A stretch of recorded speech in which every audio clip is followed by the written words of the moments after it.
12 years ago, Alicia Pan took all her savings and set up a yoga studio.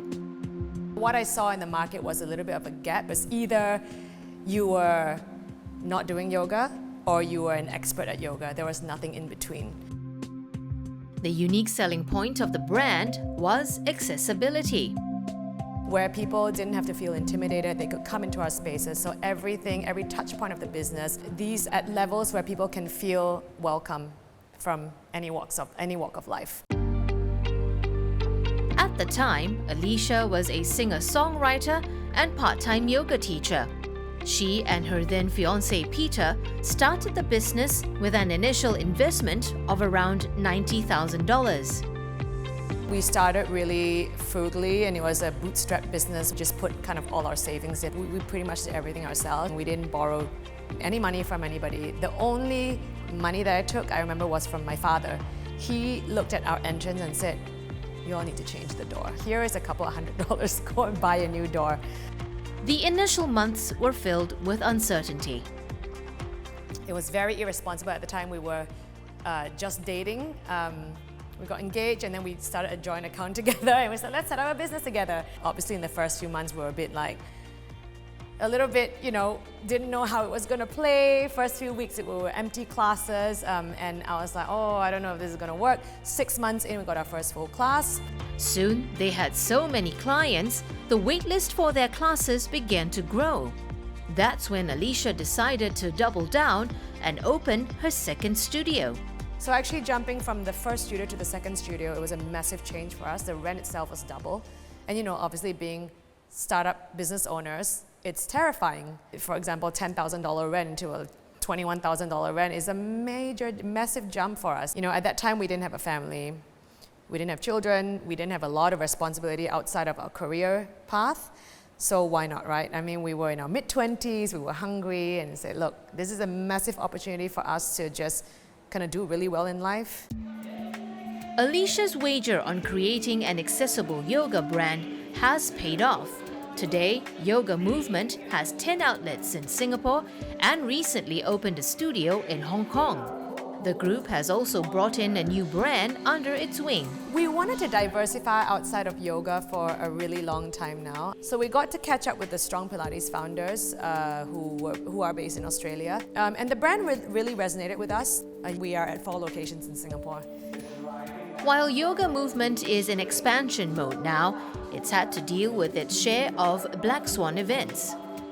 I was worried every day and I was secretly crying every day. When COVID hit, it was a really challenging time for us. And some of the studios were like, what margin? There was no margin at all. They were literally making a loss every single day. Everyone's like, you should pivot. I'm like, I can't pivot. We are a brick and mortar service business.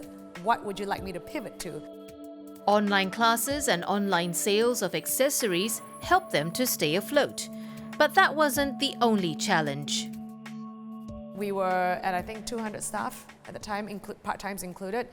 Do we keep them? Do we let them go? If we keep them, we're not running the business. Then how do we survive? How do we pay for their salaries? But if we let them go and then things kind of got better in the next week, then how are we going to get everybody back in? So it was just a really tough time. Instead of retreating, Alicia did the exact opposite.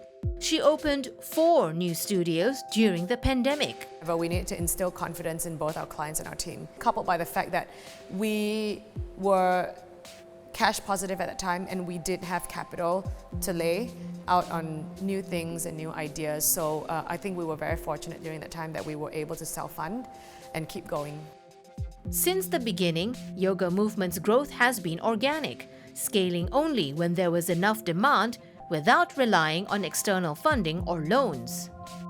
To be honest, I would say if we were a franchise business, in 12 years, we could have gone to 50, 60, 70, 80, maybe 150 studios. The way we scaled has always been just keeping true to the brand, creating that demand so that obviously, 2 studios can support 3 and then 3 studios can support 4. Again, we've never got any external funding. We've never gotten any kind of loans and we've never had to. So it's been a really nice kind of way to organically allow the company to self-fund all our studios.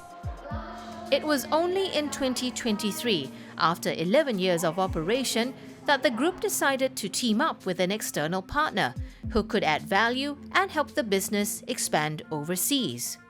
Plan is not just to stick to one in Hong Kong. We want to grow and expand to more than one. Some other markets that we've looked at have been China and Japan. Alicia's love for yoga and grit to succeed has turned her passion into a thriving business. If you too have a side hustle or passion project that you want to turn into a business, where do you start? You must have the right strategy. You must also have the right partners. Challenges, there are many. Right? For example, you have to consider the sectors that you're getting in is a highly competitive sectors. Do you know about the market sizing? Is the market size right? Is the sectors that you're venturing into highly regulated, and they will consume a lot of resources, both from a capital and also from funding perspective? Whenever I see the good, successful business idea, it's just starting from the two things. So number one is good business idea generally addressing the new customer demand, or some demand which is not well met by the existing product or company. Second aspect of the good idea is it is feasible, because some idea is great. However, if there's no financial, commercial feasibility that you can verify, then it's not easy to verify your business, your good idea. Then it cannot be executed. Think also about how to take advantage of the startup ecosystem. No startup, in our view, can actually be successful in isolation. You must be able to identify your own strengths. You must also be identified strengths from association or partners, and add their strength to your strength so that you can actually grow. Because collectively, that will give you a bigger advantage over your competitors. Despite the initial challenges, Alicia is proud of the company she has built.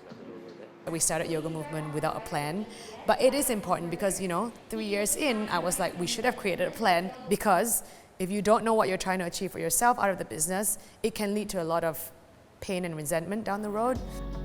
With the company set on a growth plan, Alicia says the task ahead is to make sure the business will survive the founders. We really want to create a solid foundation for the business where, should anything happen to us in the future, the business will survive our non-existence. And that's kind of our goal for how we want the business to go forward. Yeah.